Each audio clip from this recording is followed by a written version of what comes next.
नमस्कार, unique story में आपका स्वागत है। अयोध्या में कनक भवन एवं हनुमानगढ़ी के बीच में एक आश्रम की कहानी। आ जाएगा आँख में पानी।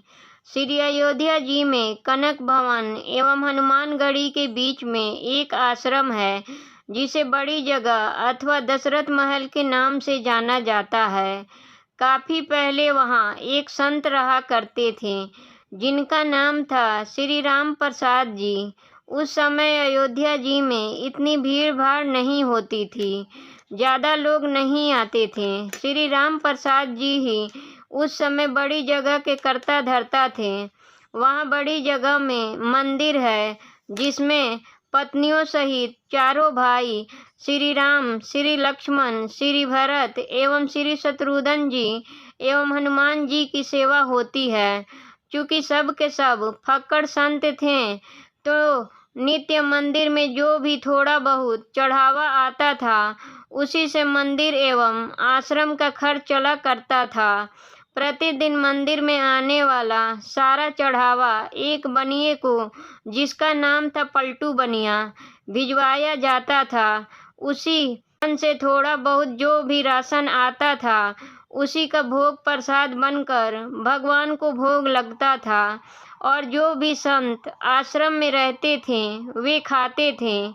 एक बार प्रभु की ऐसी लीला हुई कि मंदिर में कुछ चढ़ावा आया ही नहीं। अब इन साधुओं के पास कुछ जोड़ा गाठा तो था नहीं, तो क्या किया जाए। कोई उपाय न देकर श्री राम प्रसाद जी ने दो साधुओं को पलटू बनिया के पास भेज के कहलवाया कि भैया, आज तो कुछ चढ़ावा आया नहीं है, अतः थोड़ा सा राशन उधार दे दो, कम से कम भगवान को भोग तो लग ही जाए। पलटू बनिया ने जब यह सुना, तो उसने यह कहकर मना कर दिया कि मेरा और महंत जी का लेना देना तो नगद का है, मैं उधार में कुछ नहीं दे पाऊंगा। श्री राम प्रसाद जी को जब यह बात पता चली, तो जैसी भगवान की इच्छा कहकर उन्होंने भगवान को उस दिन जल का ही भोग लगा दिया। सारे साधु भी जल पीकर रह गए। प्रभु की ऐसी परीक्षा थी कि रात्रि में भी जल का ही भोग लगा और सारे साधु भी जल पीकर भूखे ही सो गए। वहाँ मंदिर में नियम था कि शयन कराते समय भगवान को एक बड़ा सुंदर पीताम्बर ओढ़ाया जाता था, तथा शयन आरती के बाद श्री राम प्रसाद जी नित्य करीब 1 घंटा बैठकर भगवान को भजन सुनाते थे। पूरे दिन के भूखे राम प्रसाद जी बैठे भजन गाते रहे और नियम पूरा करके सोने चले गए। धीरे धीरे करके रात बीतने लगी। करीब आधी रात को पलटू बनिया के घर का दरवाजा किसी ने खटखटाया।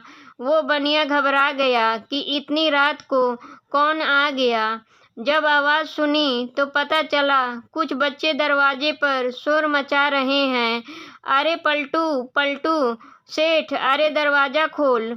उसने हड़बड़ाकर खींचते हुए दरवाज़ा खोला। सोचा कि जरूर ये बच्चे शरारत कर रहे होंगे, अभी इनकी अच्छे से डांट लगाऊंगा। जब उसने दरवाज़ा खोला तो देखता है कि 4 लड़के, जिनकी अवस्था 12 वर्ष से भी कम ही होगी, एक पीताम्बर ओढ़कर खड़े हैं। वे चारों लड़के एक ही पीताम्बर ओढ़े थे। उनकी छवि इतनी मोहक, ऐसी लुभावनी थी कि ना चाहते हुए भी पलटू का सारा क्रोध प्रेम में परिवर्तित हो गया और वह आश्चर्य से पूछने लगा, बच्चों, तुम कौन हो और इतनी रात को क्यों शोर मचा रहे हो। बिना कुछ कहे बच्चे घर में घुस आए और बोले, हमें राम प्रसाद बाबा ने भेजा है। ये जो पीताम्बर हम ओढ़े हैं, इसका कोना खोलो, इसमें 1600 रुपये हैं, निकालो और गिनो। ये वो समय था जब आना और पैसा चलता था। 1600 उस समय बहुत बड़ी रकम हुआ करते थे। जल्दी जल्दी पलटू ने उस पीताम्बर का कोना खोला तो उसमें सचमुच चांदी के 1600 सिक्के निकले। प्रश्न भरी दृष्टि से पलटू बनिया उन बच्चों को देखने लगा। तब बच्चों ने कहा, इन पैसों का राशन कल सुबह आश्रम भिजवा देना। अब पलटू बनिया को थोड़ी शर्म आई। हाय, हाय, आज मैंने राशन नहीं दिया, लगता है महंत जी नाराज हो गए हैं, इसलिए रात में ही इतने सारे पैसे भिजवा दिए। पश्चाताप, संकोच और प्रेम के साथ उसने हाथ जोड़कर कहा, बच्चों, मेरी पूरी दुकान भी उठाकर मैं महंत जी को दे दूंगा, तो भी ये पैसा ज़्यादा ही बैठेंगे। इतने मूल्य का सामान देते देते तो मुझे पता नहीं कितना समय लग जाएगा। बच्चों ने कहा, ठीक है, आप एक साथ मत दीजिए, थोड़ा थोड़ा करके अब से नित्य ही सुबह सुबह आश्रम भिजवा दिया कीजिएगा। आज के बाद कभी भी राशन के लिए मना मत कीजिएगा। पलटू बनिया तो मारे शर्म के जमीन में गड़ा जाए। वो फिर हाथ जोड़कर बोला, जैसी महंत जी की आज्ञा। इतना कह सुन के वे बच्चे चले गए, लेकिन जाते जाते पलटू बनिया का मन भी ले गए। इधर सवेरे सवेरे मंगला आरती के लिए जब पुजारी जी ने मंदिर के पट खोले तो देखा भगवान का पीताम्बर गायब है। उन्होंने ये बात राम प्रसाद जी को बताई और सबको लगा कि कोई रात में पीताम्बर चुरा के ले गया। जब थोड़ा दिन चढ़ा तो गाड़ी में ढेर सारा सामान लदवा के कृतज्ञता के साथ हाथ जोड़े हुए पलटू बनिया आया और सीधा राम प्रसाद जी के चरणों में गिरकर क्षमा मांगने लगा। राम प्रसाद जी को तो कुछ पता ही नहीं था। वे पूछे, क्या हुआ? अरे किस बात की माफ़ी मांग रहा है?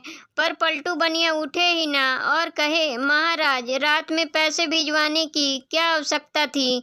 मैं कान पकड़ता हूँ, आज के बाद कभी भी राशन के लिए मना नहीं करूँगा। और ये रहा आपका पीताम्बर। वो बच्चे मेरे यहाँ ही छोड़ गए थे, बड़े प्यारे बच्चे थे। इतनी रात को बेचारे पैसे लेकर आ भी गए। आप बुरा न माने तो मैं एक बार उन बालकों को फिर से देखना चाहता हूँ। जब राम प्रसाद जी ने वो पीताम्बर देखा तो पता चला ये तो हमारे मंदिर का ही है जो गायब हो गया था। अब वो पूछें कि ये तुम्हारे पास कैसे आया। तब उस बनिए ने रात वाली पूरी घटना सुनाई।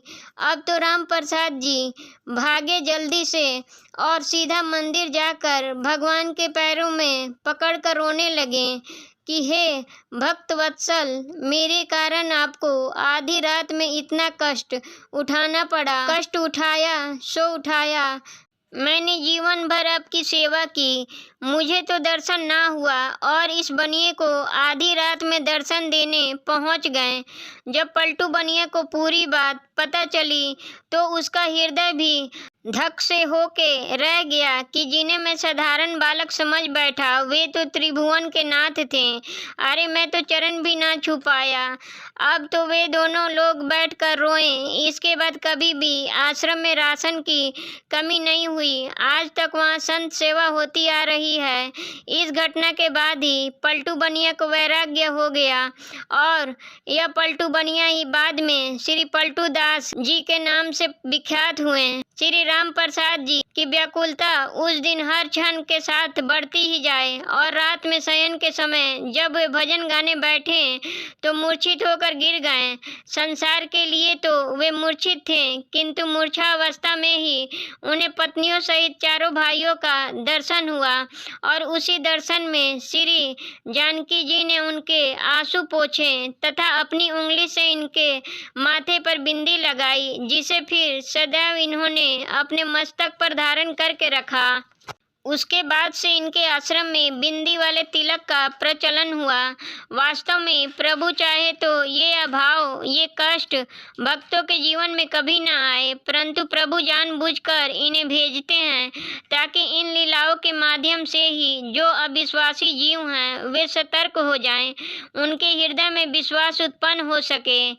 जैसे प्रभु ने आकर उनके कष्ट का निवारण किया, ऐसे ही हमारा भी कर दें। ऐसे ही वीडियो के लिए चैनल को सब्सक्राइब करें, वीडियो को लाइक करें और कमेंट बॉक्स में अपनी राय दें। वीडियो देखने के लिए धन्यवाद।